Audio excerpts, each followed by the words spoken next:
You were in for a treat today. We have world famous author, artist, teacher, incredible artist, Juliet Aristedes. Hi, Juliet. Hi, Eric. Thanks for having me. So nice to see you. It's been a while. I think last time I saw you in person was at the FACE conference, probably. That was the first ever FACE conference. Was it the first or it was? It Yeah, was. it was. And you brought a whole bunch of people from the Seattle area. We had a blast, and there was a giant swimming pool, so it wasn't art, but it was all. I mean, it was art and tons of extracurricular fun. Yeah, it was a nice spot. Miami was wonderful. Well, we haven't been able to do the FACE conference this year, but we will do it next year in Williamsburg, Virginia again. We originally had Baltimore, but because of COVID, we wanted to avoid Baltimore for a while. And so anyway, next year we'll be doing it. So Juliet, tell me, you've authored how many books now? 6. 6? Yeah, 6 books. How do you find time for that? The first one was done, I'm not great with dates, so the first one was done probably 15 years ago, and so they're spaced about 2 years apart. And so you just kind of, there's so many different aspects in creating a book, from image collecting to getting contemporary realists to contribute to the writing of it, that and the research and all that, they can normally find little odds and ends of bits of time to work on certain aspects of the book. Do you know what I mean? Well, you're the busiest person I've ever met, so you would have to tell me how you manage. You know, it's interesting you say that. I was just approached by a publisher, and they asked me to do about a 250-page coffee table book. And I started thinking about how my life would change when I had to do a book like that. They were going to give me, I don't know, 8 months or 9 months to do it. And I thought, I don't think I could do a book and do anything else. It's pretty hard to do. Yeah, absolutely. You made a wise choice if you step back from that one, Eric, and would devote 100% of your energy. Yeah. Yeah, it really does. And maybe I'll do it one day, but right now, especially with under these circumstances, it seems busier than ever. What was life like for you during COVID times? Well, in March, and Seattle was hit, early. It was one of Very the early. early to feel it. And so we went home like all the big tech companies, Microsoft and Amazon, and everyone would send their, IT workers home. And then Gates followed shortly thereafter, and the public schools went out the same as everywhere else. So we had to jump and figure out how to teach online. So I didn't think we'd be able to do it, but we got the entire atelier up online. We mercifully didn't lose a student, and everyone was able to work from home. And, of course, it's not ideal because we miss the in-person community, but we met as a group on Zoom, who knew, right? And it was actually very nice for all of us to be able to meet in some capacity during that time. And now we're back, we're in person. We have taken over the entire building. I'm at Gage Academy of Fine Art. All their in-person classes are now remote. And so myself and another atelier have a run of the building, and so we have all the room we need to spread everybody out, wear masks, but we're back in the studio, which feels that's great. That's terrific. So the school is called the Gage Academy. Is that right? All right. Yeah. Terrific. An atelier within, it's a little hard to picture unless you're here, but it's almost like the École des Beaux-Arts, where you have a bigger institution and you would have the smaller ateliers within a larger structure. Nice. So this ateliers, 2 of them are full-time, myself and the KOH atelier, which is Mark Kang O'Higgins. Oh, terrific. Well, we're going to hear a lot more about you, and we're going to see you do something today. What are you going to do? Well, I was thinking about what we should do today, and I was thinking of doing a sketch, but then I'm going to be doing that with Realism Live. I'll be drawing from the figure from start to finish. You'll get a chance to see that. So I thought maybe it would give a taste of my day if you actually just got to join me at my easel for a project that I have going on anyway. Perfect. It's a painting I started last week. and you'll be able to see the change in lighting, and we'll be able to discuss a little bit of how artists can manipulate the truth in their pieces when you have a change of lighting or that kind of thing. So Outstanding. All right. So we'll be back with Juliet in just a minute. Juliet is going to get her camera prepared, and I'm going to she's going to hop off, and we'll be right back. Thank you, Juliet. thanks, Eric. All right. So we have Juliet Aristedes from the Gage Academy, and the author, would she say 5 or 6 books? And you want to look her up, Google her, and get those books. They're all excellent. She really raised the bar in book publishing for artists, and some of the finest, highest quality books that I've seen, and really, really worth having every single one of them. So just buy them all. You'll never regret it. I guarantee it. It's fabulous, especially if you're really into figurative art or drawing or portraiture, painting in a classical style. I think this would be something you certainly would want. Well, my name is Eric Rhoads. I'm the publisher of Fine Art Connoisseur and Plein Air magazine. Today is number 183 in a row. Every single day since we started about, maybe a week after quarantine where I lived, and we just wanted to do something for you every day to kind of keep you preoccupied with art, keep you focused on something that was fun, doing something that you love, because we didn't want you to be sitting around worrying and focusing on the virus all the time. And of course, after that, a lot of other things have happened that have made life pretty concerning for all of us. And so I want to make sure that you're staying positive and upbeat and focusing on something that you love. And hopefully, if you're watching this, you love art or you want to learn about art. If you're new today for the very first day, thank you for joining us. We have a family of artists who are all around the world. You might see the Dreamliners, which is a little group that kind of popped up. Yay, Dreamliners. You'll see them in the comments section.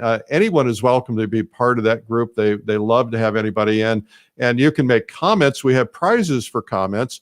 Every day we pick a prize from the comments. We pick a comment from the prizes and we award prizes. And today we're giving away a copy of my book. I had to step out and get one so I can show you. It's called Make More Money Selling Your Art. And this is a book that if you're really wanting to learn how to sell art, how to begin the process, and it gets fairly sophisticated as well, but it also has beginner steps. So the winner of that book today is Rachel Harris of Clearwater, Florida. So if you've got a thumbs up button or applause, a wave button, a heart button, make sure that you give it for Rachel Harris of Clearwater, Florida. Rachel, you'll be getting your book soon, and you'll be hearing from us today. So thank you for that. Today's prize is a digital subscription to Plein Air magazine, which we're very happy to say is one of our 2 print magazines. We have lots of newsletters. We have Fine Art Today, Plein Air Today, American Watercolor, and Realism Today. But our print magazines are Fine Art Connoisseur, which you'll see on the newsstands. And of course, you can subscribe.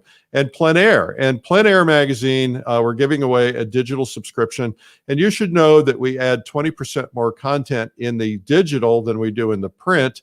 And sometimes even more than that if we have things left over. And so it's a great publication. It's really for collectors and artists, because in the Plein Air world, we're really one, right? The collectors follow us around to the various Plein Air events, watch us paint, and as a result, they like to be interactive. So this magazine is really designed for both of you. We have a lot of collectors who have become artists and a lot of artists who have become collectors. So that's pretty cool. And Plein Air magazine is now, thankfully, we're very proud of this, is the #1 selling art magazine in America. Outsells every art and photography magazine in Barnes & Noble nationally. We're very proud of that. I don't know what the numbers have been like during COVID. I guess they were closed for a while. We also have just entered Michael's stores. Plein Air magazine is in there in 278 stores. Go into your Michael's if you have one nearby and you haven't seen the magazine, pick one up. And if they don't have it, make sure you mention it, because they don't have it in all of the stores, only 278. I have no idea how many stores they actually have. Coming up, I went to Russia about, I don't know, back in March, and I had a film crew, and we filmed for the first time, we think in history, a Russian master from the Repin Academy, the great founded by Catherine the Great Academy. We filmed this Russian master's technique on creating a painting. It was a very long segment. We did it over the course of 5 half days, and that video is coming out, I think, this weekend. And so you want to get this. It's very different. He paints differently than anybody paints, and I was blown away. Every time I thought I knew something about painting, I watched this guy and he was doing something different. So kind of watch for that. You won't want to miss that. I should also mention that October 10 is going to be the deadline for our artist and selfie competition. We want to create history. We want you creating history. We would like you to be doing what the artists of the 18th, 19th century did, where they would create paintings of themselves, of their friends who are artists, of their studios, and even paintings of people outdoors painting, plein air. And we decided this would be a great way to encourage you to make history. So we want you to get your entries in by the 10th.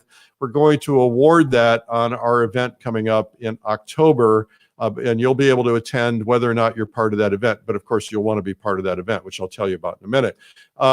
We are running into a lot of new people every day. They don't know we exist. And so our company is called Streamline Publishing. And if you go to streamlinepublishing.com and hit everything, you'll see all the different things we do: magazines, newsletters, events, conventions, trips, retreats for artists, products for artists, art marketing, instruction, blogs, art instructional videos, and 3 different brands there. That's just a lot going on. So check it out. It's streamlinepublishing.com/everything. Okay. Now, also, I wanted to mention to you, I mentioned Russia. I wanted to mention to you that I am taking a group to Russia, and if you want to learn more about that, it's going to be next fall. We're going to leave on, I think I'm going to leave on September 10th or 11th, and we're going to do 2 weeks in Russia. We will be touring all the things you have to see in Russia, the beautiful buildings, the great museums. We have a private entry only because of our relationships. We have a private entry into the Great Hermitage Museum. You're going to be able to see it privately. Pretty amazing. One of the biggest and most important museums in the world. And so we're also going into the small towns, the old villages that live like they did 100 years ago, where there's no running water. They carry their water in buckets through the streets. There's cows and pigs roaming around in the streets. It's a lot of fun and very colorful that time of year. And so anyway, come over with us. It's paintrussia.com. You can learn about that. We also have this coming May, we have the Plein Air Convention. We had to cancel it this year, but it's coming back in May, assuming we're allowed to get together, which we think we will be. We hope, fingers crossed. There is a guarantee, so if you do register and we do have to cancel or you can get all of your money back. So that won't be a problem. Now, speaking of money, you can win $30,000 in annual cash awards in the Plein Air Salon art competition. It's going on every month. You need to get your entry in before the end of the month. And we have all kinds of categories, 9 or 10, maybe 20 categories. You know, there's still life, there's figure, there's portrait, but there's also plein air, studio works, etc. So you enter Plein Air Salon. We also have this Friday night, that would be tomorrow night, the Plein Air Salon $38,000 award ceremony. We're giving away the money from the annual prizes. And so it's a virtual award ceremony Friday night, tomorrow night at 8 p.m. I will come on live, just like I am now. And if you are used to watching this, you'll see it. And if you are watching a replay, you know, you should go to Facebook or YouTube and search Streamline Art Video and then hit follow or subscribe. That way you can see what's going on. I was out this morning. I went into Lake Placid for a chiropractor appointment, and I had to kill a little time for another appointment. And so I took a little drive and I went along the river, and the color had turned overnight. It's just spectacular, more brilliant than the slide that I'm showing you here. And I wish I had time to upload some photos. I stopped and took a lot of photos, but brilliant color. Anyway, I'm not used to living in a place where there's color. This is my first fall up here in 18 years. And I'm in the Adirondack Mountains right now. And so I wanted to do an event where I could paint color every year. And I know a lot of you live in places like Florida or parts of Texas where you don't get a lot of color. And so if you live in a place where you don't get a lot of color, or if you just want to hang out with a bunch of painters for a week and you want to paint fall color, we paint all day, every day. We're there for 7 days. We have meals together in the morning, and at night we take a box lunch out so you can keep painting. We're going to be painting the beautiful White Mountains, the Presidential Range in New Hampshire, and it is absolutely beautiful and spectacular. That's coming up at October 12th. Normally we're sold out. We're not this year because of COVID. And so we still have 80, 60, 70, 80 people. I'm not sure how many actually, but we have a lot of people coming. Some people had to cancel because of fear or because of, can't leave their state or whatever. So it's okay. But if you want to come, this is a good year to come, because usually we offer it to the people who attend for the following year. And that usually gets it pretty close to sold out. Then we usually have a few seats left. And so if you want to come, it'd be fun. We'd love to have you. And we're asking that you don't come unless you've been in quarantine for a couple of weeks. And of course that you're not sick. So anyway, one last big announcement for you. Well, first off, today, I forgot to talk about today. Today at 3 o'clock, we have a video for you, and it's Sherry McGraw, the great Sherry McGraw, Still Life with Onions. She's going to do this painting, and it's from a video she did many years ago when Lil et al. Was in their earlier stages, and you'll get a chance to see Sherry McGraw, and that's at 3 o'clock today, and you can find it on YouTube or Facebook at Streamline Art Video. You just go to them and put a search in there, Streamline Art Video, and it'll pop up, and it's going to be at 3 o'clock Eastern. And it's a piece of we do this every day, a piece of some of the over 400 videos that we've produced. And it's very enjoyable. Now, before we get to our guest, I want to talk about something big that is also happening. And that is that we have an event called Realism Live. You may have heard about it. It's booming. It's absolutely booming. And I'm just totally blown away by it. We have a fabulous faculty of people for Realism Live. The big enchilada that we just announced is Odd Nerdrum. Odd Nerdrum this is very rare. He's I believe in Norway. It was very difficult, took us a long time to be able to get this commitment, and it's very rare. And so Odd Nerdrum is going to be on the faculty. The event is all about painting and drawing, and we have international artists as well as American artists. Connor Walton from Ireland, Joshua LaRock, William A. Schneider, Victoria Herrera. Kathy Odom is going to be teaching plein air landscape painting. Tony Sirenai, the great still life painter. Todd Casey, also a great still life painter. We're doing all different categories: still life, portrait, flowers, landscapes, plein air. Rose Franson, another legend. I mean, this is just filled with legends. Stephen Bauman is in Norway. Mark D'Alessio is in Portugal, one of the great landscape painters of our generation. Kathy Anderson is going to be doing flowers. Juliet, our guest today, who you're going to meet in a minute. Jesus Emmanuel Villarreal. Jeff Legg will be doing still life. Graydon Parrish. Aaron Meads is going to do a very beginner drawing. We have a beginner's day on the first day. The other 4 days are the actual event, but beginner's day is optional, and it's great if you're a beginner. We have Gabriela Deloso, Eric Koppel, the great Dean Mitchell, great figurative artist.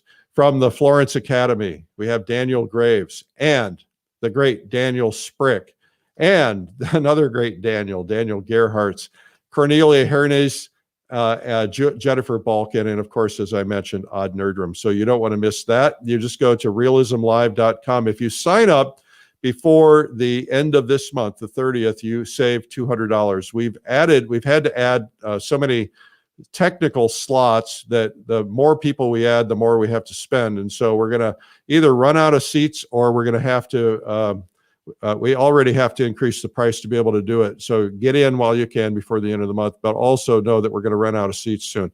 Also should mention, we have now announced our faculty for our new watercolor live in January. We have the great Joseph Zabukvich, the great Gene Haynes. All of these people are incredible. John Solomon, Brenda Swenson, Pablo Rubin, Andy Evenson, Gene Peterson, Thomas W. Schaller, Daniel Marshall, Keiko Tanabe, Mario Robinson, Matthew Bird, Stephen Zhang, Suni Warren and Lauren McCracken and Linda Baker. And there's more to come, but we're just getting started. This is the first official announcement about that on this show, and that's watercolorlive.com. And it's all watercolor. Realism Live tends to be drawing and painting, mostly in oil.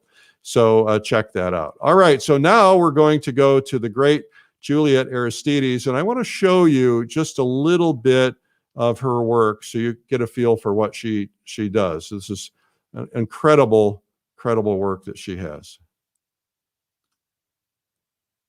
She's a fabulous draftsperson, fabulous painter, and she, of course, is an author. This is the video we did with Juliet. It's called Secrets of Classical Painting. And, of course, Juliet's going to be on Realism Live as well. So Juliet's going to be brought back on camera, but you're not going to see her. You're going to see her canvas. So here, welcome back, Juliet.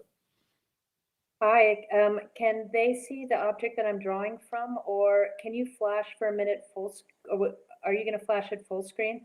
Yeah. And so I am, Eric, it's okay to come back on. I just wanted them to see for a second that I'll be painting this jug, and this is a painting over here. Okay, and you might want to move it to the side just a little bit more to show more of the jug, because everything over on the right side of your easel, I think it's the right side, there we go. There, perfect. Just a touch more. Perfect. All right. Thank you for that. Okay, well, I'm going to let you get started, and I will be reading comments and questions from time to time. Eric, first, a quick question. How many people are going to Russia with you? I'm only able to take 50 people with me, and that's because in the small towns we can only find 50 rooms, and of course it's the size of a single bus, and so 50 people is the answer. Okay, that sounds like an amazing trip. It's going to be amazing. Yeah. So I thought today that I would show you a project that I'm working on already and have you jump in at the mid stage of a painting. Before getting started on this, I did a quick value sketch, and some people do their thumbnail sketches in paint. It's just as easier for me to do this with charcoal and white chalk on toned paper. You can hear this kind of rough, scratching sound. That's the paper. It's like sandpaper. It's got a little bit of grit to it, which holds the chalk and the charcoal. And so for this, I often just do it very broadly, just to get overall placement and decide if I like the composition. I have a student named Jane who does pastel work, and she showed me a great technique for doing landscape painting in pastel and just using black and white. And so I just started using it for still life to decide how I want to frame it, how I want to crop it, if I prefer it this way, if I want to move a horizontal image, and so forth. And so I decided on this composition, and I started painting it last week when we had all the smoke from the Oregon and California fires, and it turned the sky really orange. And so that's why you're going to notice a difference in the lighting of the still life now and the lighting that I painted it in at the time. But it's not uncommon for me to have be painting it multiple times a day and just choose one that I'm going to fix on the canvas. But other times I can work on things like finishing the pot, as long as I keep the overall color choices similar to what I decided on when I first set up the composition.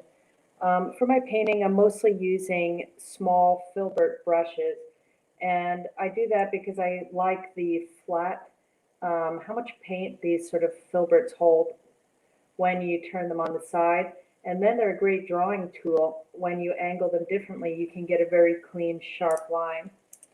For my palette, I use a wooden, just handheld one. And I often just clip it underneath my easel so that I don't have to hold it. But I'll put it over here so that you can see it while I'm painting. So I don't think we have much time together today, but I'll just show you a few things that I think about when I'm working on a painting mid-stage. We have about 35 minutes. Oh, okay, great. Okay, and we can't see your palette very well, but that's not the end of the world. Okay, well, I'll try to hold it up for you when I'm mixing.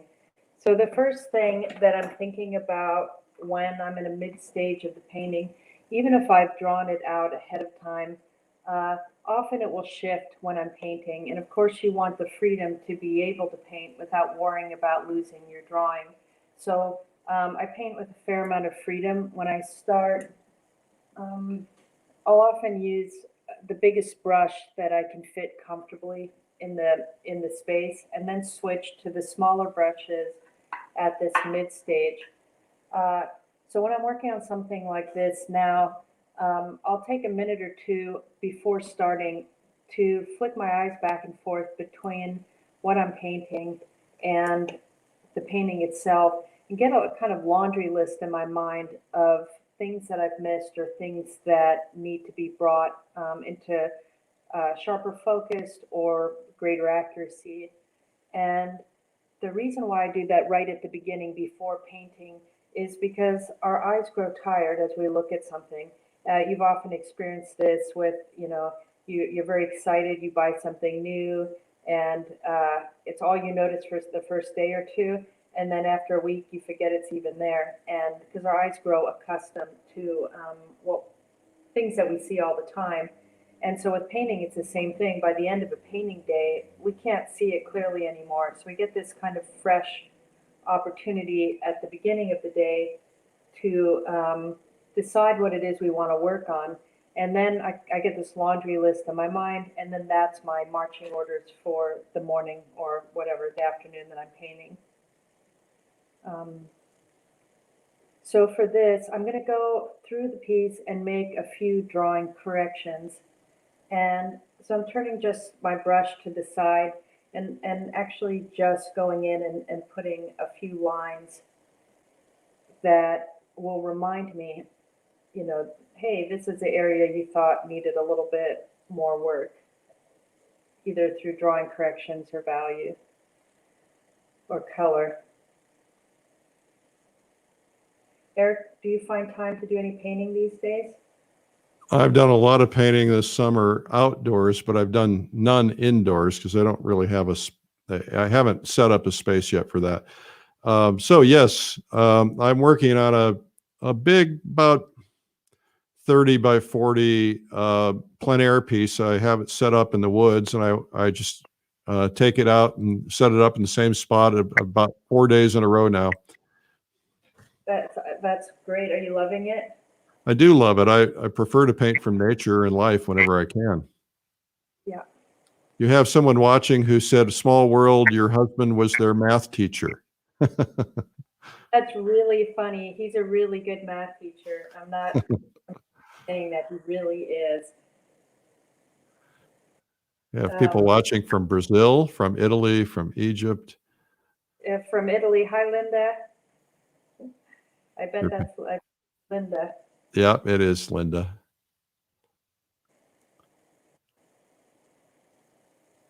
England.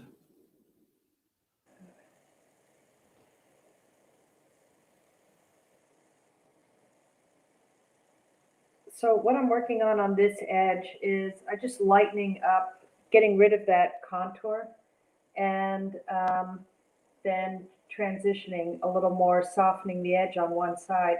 So how you manipulate your edges through your painting has a lot to do with how the piece lands. When it feels finished or not finished, often has a lot to do with the edges. So finding areas that need to be transitioned more, or entirely lost, or found, or more crisply found. That's essentially, if you think of, Eric likes to paint outside and in nature, but these little clues that you find when you're walking along the path, you'll see a path like a little dip in the road, or you'll see a twig that's broken or whatever, that will tell you, if you're in the deep woods, sometimes it's not so easy to see the path, and you'll look around for all these little clues that will tell you the right way to go. And in painting, our eyes kind of do something similar. The artist is kind of guiding the eye through, telling you which way you should look by softening edges, saying, don't look here, you keep moving, or sharpening an edge and saying, you know, if this is a viewpoint, we want you to stop.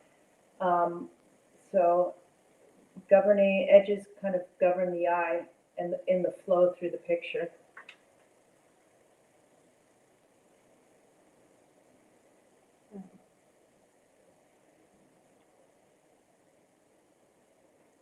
So down through here, I'm going to lighten the ground plane.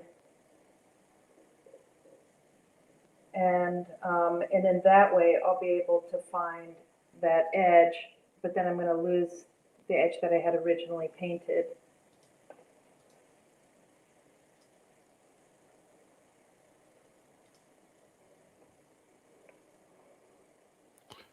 What is the best way to really learn to paint a round form like that? Start with a ball? Yep. So it's funny, that practice of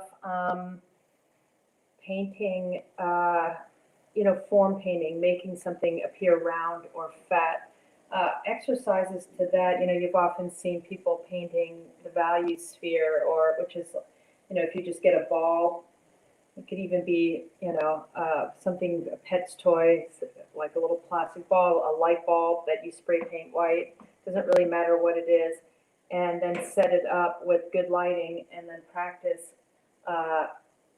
you know, an uncomplicated object. Well, actually, the perfect sphere is very complicated because any distortion in it really makes it look funny. But these exercises, you know, John Ruskin wrote about it in his Elements of Drawing. So they go back hundreds of years, the practice of just using a sphere, or, you know, you could get eggs. Everybody has eggs, and just light them with even a light, you know, a desk light is fine. Just make sure that you're able to control the lighting so you don't have a lot of bouncing light coming from other windows and other sources. So you'll see here that I have my main light source as a window, and then I don't have a lot of bouncing light coming from other spots. So when you did this originally, according to what I see on the painting, it looks like it was almost a orange afternoon light, probably based on the smoke. Now the light that I see you painting looks like it's reflections from daylight. Are you you're mixing lights? Is this reflective of what that original day was like? No, the original day was truly orange. It was really the sky looked really pink and orange, and I'm hoping that I could get the painting done in time while I saw that, but I couldn't. Had other stuff going on. So yeah, I'm going to mix the light, and in the end, the overall hue will still be warm. I'll wait and finish painting this in the afternoon when the light is a little more, you know, a little more atmospheric, a little bit less cold. The issue with natural light is, you know, it's incredibly beautiful, but you know, part of its beauty is that it changes. You know, you're constantly seeing other colors in there, and at some point you have to make a decision. You know, I'm sure the same thing when you're painting outside. You know, one minute you'll look up and something is violet, and then the next thing you'll look and it inexplicably becomes, you know, yellow green, and you have to make a choice. Yeah.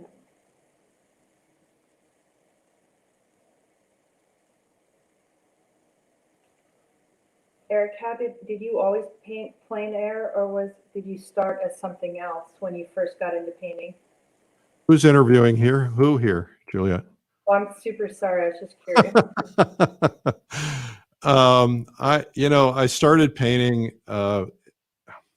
It's a very long, complicated story, but I ended up studying under a guy who was trained by Frank Riley, Ives Gamble, and Signora Simi in Florence, who was Her father was Filippo Simi, I believe, and he studied directly under Jerome.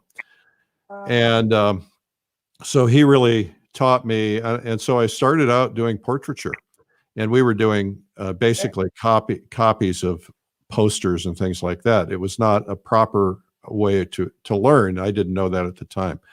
And then we moved to California when I started a .com, and so I painted in the back bedroom, and I painted landscapes and portraits. But when my wife got pregnant, she said, "Get the smell of paint out of the house, please." So I moved to the garage, and she said, "Further away, please." And so I started going outdoors. And the only chance I got to paint was painting outdoors. And that's when I really started plein air painting. Yeah, that's amazing. So who was the guy? His name was Jack Jackson, someone that nobody really ever heard of. I was talking to someone who went to school with him at the same time and remembered him. But he was never very well known. He was a very good painter, but he spent his life teaching.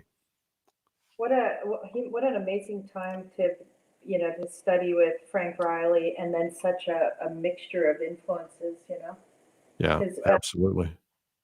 Wasn't Riley was at the Art Students League, right? Yeah. Yes, he was. And Riley was taught by Dean Cornwall. Really? Yeah. It's interesting, all these cross currents of influences in the art world, and different things that capture the imagination in different parts of the world at different times.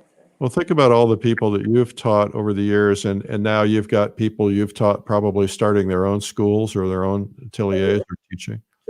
Yeah, it's interesting. I've got people who I've trained who have started their own ateliers, and who are, who teach and have been doing it with multiple generations of their own students. So I feel like I'm a great grandma or something. I feel like, I did what they've done, and it's a wonderful feeling to see it being. Well, that's the magic of this, is that, when somebody tells me they're self-taught, I think that it's a shame, because they wasted a lot of time learning. It's not wasted, but they spent a lot of time learning it on their own, when they could have learned from someone who had techniques passed down through generations that would have saved them a tremendous amount of time. And that's one of the reasons I started doing these videos, because I knew there were people around the world that would never get a chance to go to something like the Gage Academy. And so it's a way to touch lives and touch the world. Yeah, it's interesting. There's kind of the cult of genius, in a way that if you're truly brilliant, you've learned everything yourself. And it wasn't Mark Twain, but it sounds like something Mark Twain would have said. It was somebody from that time. I just read it a couple days ago and can't remember the originator of the quote, but he said, "Whoever is self-taught was taught by a very ignorant teacher indeed." But in the past, people who were brilliant were given the gift of more education, not less education. Yeah. Part of teaching is I love to study. I've never grown, and that's was the big draw of me for doing the books, was this just all the research, the chance to learn and follow all these rabbit trails into the past. I found the same thing when I was doing my books, and also I'm constantly reading. I have a stack of books at my bed, and some of them I reread 2 or 3 times or 5 or 6 times, and some of them are new, but I just can't seem to get enough of art books. And I love to go into antique stores and find old art books and find things that I've never read before. It's fabulous. Eric, who's one of the books that you would have reread multiple times? Well, one of the ones I reread a lot is Edgar Payne, Composition on Outdoor Painting. And then the other one would be, I'm trying to think of his name, Emil Carlson's book on painting. So those are 2 of them. That sounds really great. Those are 2 great books to read. I got Jeff Legg texted me that a book he read recently and really liked and wanted me to read is called Big Magic by Elizabeth Gilbert. I just bought that. Yeah, I didn't get a chance to text them that I did start it. And so which chapter are you in, Eric? I haven't started reading it. I have this sickness. Anytime I hear about a book, I buy it on Amazon and usually for my iPad, and then um, you know I just read them as I can get to them. Yeah, yeah, it's interesting. She talks a lot. It's written very casually. It's very, written. It's very colloquial the way it's written. Very, just very down to earth about the act of creativity and addressing things that artists are always thinking and talking about, like, what do you do with fear? That the fear of starting new projects, and what is the nature of inspiration? Is inspiration something that's uniquely yours? Does it get passed along? And she's a believer that inspiration is kind of a free floating, it's almost like its own intellect that's free floating in the world and kind of just visits people. And if you're not receptive to it, so for example, say you have an idea like, I'm going to start the Plein conference. And she said you're visited by these sort of gifts. And if you're in a space in your life and you have the courage to take it on, it will stay with you. But if you don't, it kind of leaves you and goes to someone else, and someone else would have started it, which is kind of an intriguing idea.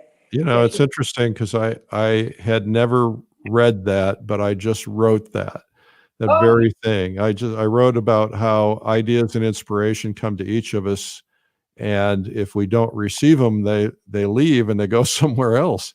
And that was one of the hardest things for me in my career is to, I had some ideas that I thought these things could be done, and I actually went to some scientists and I said, these things could be done and they could change this or change that in very specific areas. And they said, it's against the law of physics. It's not possible. I said, yeah, I think it could be. What if we did this or did that? No, it's not possible. So I gave up on them, and then they ended up being big ideas that somebody else did, proved, and became multi-billion-dollar ideas. I'm One so of them was in the area of internet radio, which I did change the technology in internet radio, and all the stuff we're doing now, and streaming audio and Spotify and all of those things was based on some technology that my CTO and I developed. And when I first interviewed him, I interviewed 20 engineers. And I said, this is what I want to do. And 20 engineers said, Eric, it's not possible. It can't be done. And the last one said, Eric, it's not possible, but I'll figure out how to do it. So I hired him, and we got a bunch of patents and changed that world. So when things come to you, you just have to be able to grab them. And some people say, well, why me? Why not you? Yeah, yeah, exactly. And she talked about that, whenever you get an idea and inspiration like that, there's an element of fear that accompanies it. That, because first of all, how much work it's going to be, follow up on any one of these little ideas of inspiration, and also the risk and gamble and no guarantee of success. And she said, just expect fear to accompany you on every journey, but just don't let it drive. And that Yeah. makes a lot.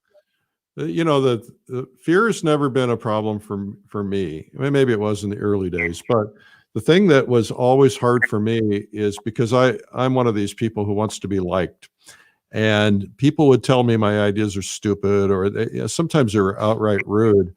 And in the beginning, I would listen to them, and then they'd end up being good ideas that somebody else did. So anytime somebody tells me an idea is stupid now, I think, it must be a good idea. And so it actually has the opposite effect on me now. And so, the plein air convention, I went to my team, a very small team of people, and I said, we're going to do this. And my bookkeeper said to me, Eric, if you do it and it fails, you'll be bankrupt. I said, it won't fail. We need to do it. And she said, I caution you against it. And so we did it, and it worked, thankfully. Yeah, yeah, absolutely. Yeah, it's interesting that the last two books I did were workbooks, and when I first proposed them, there weren't workbooks that you drew that were hardback paperback books. And the publisher just couldn't wrap their mind around that.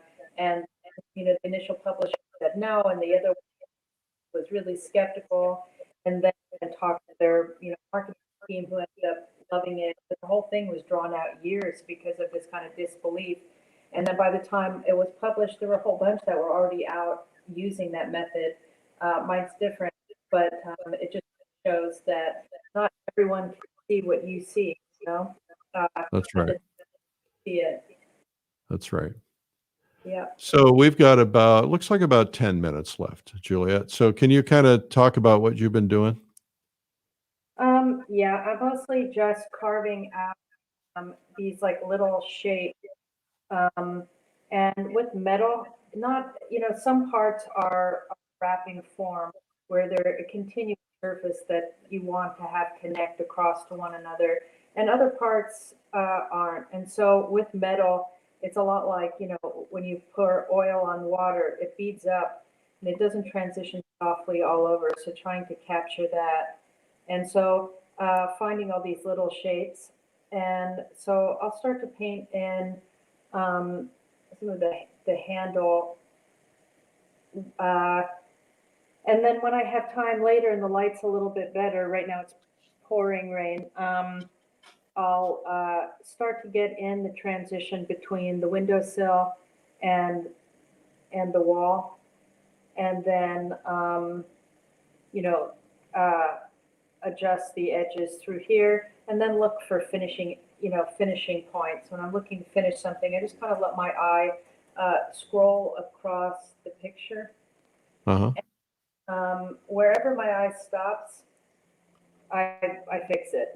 I just look for areas that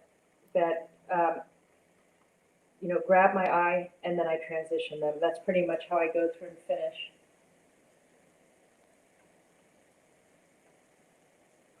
Now you're close to having what they call a tangent there, where one surface meets the other. Is that something you're going to end up going over that ledge a little bit? Yeah, absolutely. I'll probably shuffle the whole thing forward. Yeah, these coincidences are kind of not great in painting because they collapse the space. So what I'll end up doing is when I fill out I can even do it now. When I fill this out, I'll push it in a little bit that way. Uh-huh. Now, we had Wes Frazier on the other day, and he told me something I'd never heard. He said he went through colors and said, these are the things that are always warm. These are the things that are always cool. And he said, inanimate objects are always cool. Anything that's wet is always cool. Do you have any belief that, do you believe that theory? Because you're painting a metal object that looks to me like part of it is warm. Oh yeah, you always want to use your eyes and have everything bring you back to life. What it is, life meaning, whatever it is you're painting from. The reason why we work as often as we can from not, sometimes you have to work from photographs, but often working from life gives this sort of relationship where you do have this fluctuation and you can see periods of movement and you can see parts, movement in the light and that kind of thing.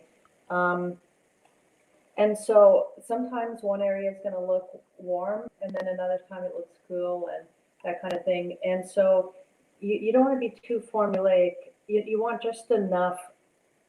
I was always told that on the figure you have warm lights,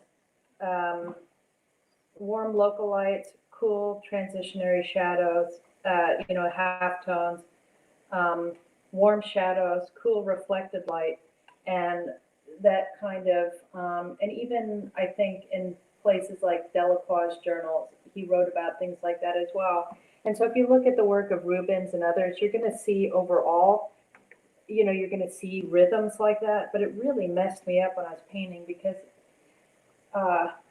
the warm local light is pretty darn cool, It's Hey, not, West Frazier is speaking up here. He says, Eric, warm and cool is a relationship, not a definite rule. Okay, good. All right, thank yeah, you for that.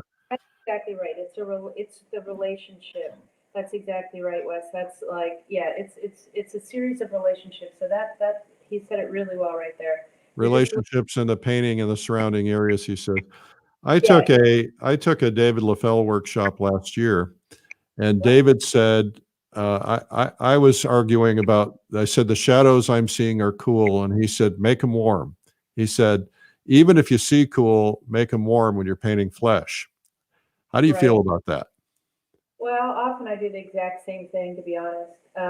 Sometimes I'll get like a burst of like cool reflected light in a spot, but overall, I tend to keep them pretty warm. Um, Oh, and West yeah, is saying you have cool light, which means warm shadow. Okay. Thank you, yeah. West. Um, so yeah, it's kind of interesting. The main thing for people to look out for is, what he's saying, that there's an undulation of warm and cool, and sometimes it's warm and warmer, or cool and very cool, and that's enough to make that feeling of that transition. So it creates life and liveliness and all that. I think from my particular perspective, understanding color temperature has been the hardest thing for me to learn. Yeah, we Other spent. other concepts other concepts make sense to me, but I was watching Camille Preswatic yesterday and watching how she handles color and how she handles warm and cool, and things that she saw as warm, I saw as cool, and vice versa. So Yeah, we in the atelier, my atelier here at Gage, we spent half a year on it, where they just literally use two colors of, a burnt sienna or an ultramarine or viridian, and they have to make these paintings that feel believable and light filled, and they do. huh, And so by limiting the amount of color you have going on, limiting, it's like kind of like when you're going to uh, do bowling with kids, and they put up those things so that you get no gutter balls, and that's kind of like limiting the palette, so there's no gutter balls. We that's a great analogy. So Eric, thank you for having me. Is there any other questions or anything before we wrap up, or? Well, let's see here. We've got about 3, 4, 5 minutes yet. Let's see if there's any other questions in here. There's a lot of comments. I'm just flipping through real quick. Richard asked, I missed the beginning. Can I see it again? Yes, it's in replay, Richard. You can watch it. And all of the ones we've done over 183 days are on YouTube at Streamline Art Video. I think it's just comments, lots of comments. People are really enjoying watching you, enjoying what you're doing, enjoying the conversation. Yeah, thanks to everybody for being here. It's nice that you tuned in to watch art rather than, the news or any of the other things that could pull people away. To Yeah, focus on something that's life-giving and elevating to the spirit is really a great choice. Yeah. I agree. I just don't even want to watch. I want to put my head in the sand. Yeah. Well, yeah. I was talking to my mom this morning, and she said she's turning on the news also, and I'm saying, but you can miss something really horrible that's happening. And she said, that's the point. Well, I have a philosophy, and that is if there's something I need to know, it'll get to me. It does. It has a way. And my wife loves to watch the news. I won't watch. And when I'm up here at the lake, I say, don't even tell me. I don't want to know. It's just because I don't want to get my mood changed. Mood is so important for me. Yeah. Um, I was with someone after they had a heart operation, and they had just come out, and they were doing well, and they started talking about politics, and all the little buttons went red and started beeping, and nurses came in, and it had a direct correlation between discussing, between what we're discussing and our physiology. Yeah. Hey, Juliet, since we're kind of running out of time, why don't you go ahead and wrap up and put yourself back on camera? Because some people joined late. They'd like to see your face and get to know you for a second. Can we do that? Let me stand up. You guys, thumbs up and applause. We got to watch Juliet painting. Thank you so much. Not so much as a demo as it was just observing, which is sometimes the best way to do it. I'm going to turn this so I can stand up. I like your big sunflowers. Oh, thank you. Yeah, I'll be doing, whoops, sorry. Yeah, I'll be doing a demo from start to finish at Realism Live. So I thought today getting a chance to kind of be with me as I work in the studio might be fun for people. Yeah, and you're going to do a drawing demo, is that right? Yeah, I'm going to do a drawing demo. That's incredible. Yeah. Well, thank you so much for doing this today. It was a pleasure to reconnect with you, and we had some good times when you came to Austin and stayed in the world famous artist cabin. That was a while back, but we've got a whole new setup since you were there last. We built a sound stage and bought all new equipment, and it's really pretty amazing. You're amazing, Eric. Thanks for having me, and I hope everybody enjoys the rest of your day. Thanks for being here. Thank you, Juliet. Bye-bye. Well, that was Juliet Aristedes, and you would know her from the Gage Academy in Seattle. She does online teaching. She has all these fabulous books, and so you can get her books online. I'll just flip through some of these so you can see them. But if you just Google her name, Aristedes, you'll find her books, and they're all absolutely fabulous. Today at 3 p.m., the great Sherry McGraw is going to be doing a video that we are offering you at YouTube and Facebook. Just search Streamline Art Video, and it's called Still Life with Onions. You'll get a chance, and that's the video. We always do discounts. During COVID, we're giving everybody a break, and we're knocking the prices down. It helps us, it helps the artist, it helps you, and it's kind of a win-win-win-win. And so that's every day at 3 o'clock, and just tune in. And you can still get it on the replay too, that day only. That's when the discounts happen. A reminder that Realism Live is coming up, and I just want you guys to quickly watch this promo. Do you wish you could draw or paint but lack the confidence? Many people think it requires natural talent, yet anyone can learn to draw or paint. You could spend $3,000 or more to attend a live workshop or convention, or you can learn it from the world's finest for a fraction of the cost at Realism Live, the world's first virtual online art conference devoted to realism. 4 days of world-class artists demonstrating in portraiture, landscapes, still life, the human figure, flowers, color mixing, drawing, painting, and more. Realism Live, October 21st through the 24th.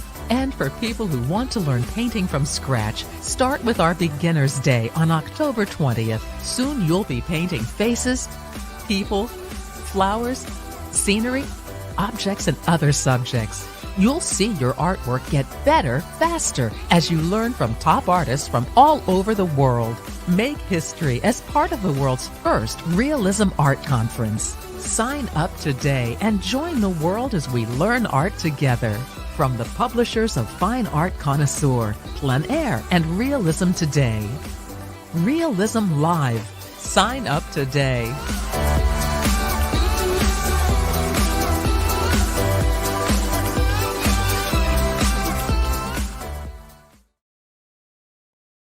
So we had a couple of people who attended. We did a plein air live. Many of you were there. Say something in the comments.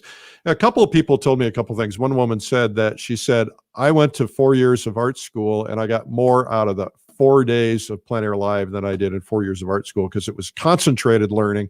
She was able to look at it again and again and again and again. And people told us it was just almost an overwhelming experience, but so good because they got a chance to sample all these different people, different styles, and have a chance to be part of it. Somebody else said that they were reluctant to come because they're used to coming to our live events. They thought, how can it be good? Because you can't interact with people. But we did this interaction thing. We do these breakout rooms. We assign you into different rooms. You meet people from all over the world. You interact with each other. We've actually added more to that for this conference. And then we have, at the end of the day, we have interaction, but we also have painting together. And everybody said it was a really great experience and worthwhile. And of course, it was about 10% of what they'd spend if they would go to a convention and pay for hotel, rental car, airfare, all that kind of stuff. And so it's a great experience for you, and it's Realism Live. And Juliet Aristedes, who you just met, is going to be teaching drawing on Realism Live. We have a fabulous lineup. You can look at the lineup at realismlive.com. Remember, there's a beginner's day on the 20th. And if you want to learn the beginning principles, even if you don't go to Realism Live, take that one day. But this is a very rare opportunity to have this world-class gathering of artists. I mean, this is top tier. The people that are in this are the best of the best. And I'm not going to go through all the names now, but Odd Nerdrum is just announced that he's joining us, and that is huge. And also the great Dean Mitchell. There's Daniel Sprick. There's Daniel Gerhardt. There's so many more. Graydon Parrish, Daniel Graves from the Florence Academy, and many, many, many more. So remember to look at that. It's Realism Live. Okay, so you guys, thank you for watching today. I'm Eric Rhoads, publisher of Fine Art Connoisseur, and Plein Air Magazine will be here soon. I think Saturday we're going to celebrate 6 months, every day, 6 months. I'm going crazy. All right, have a great day. Take care. Bye-bye.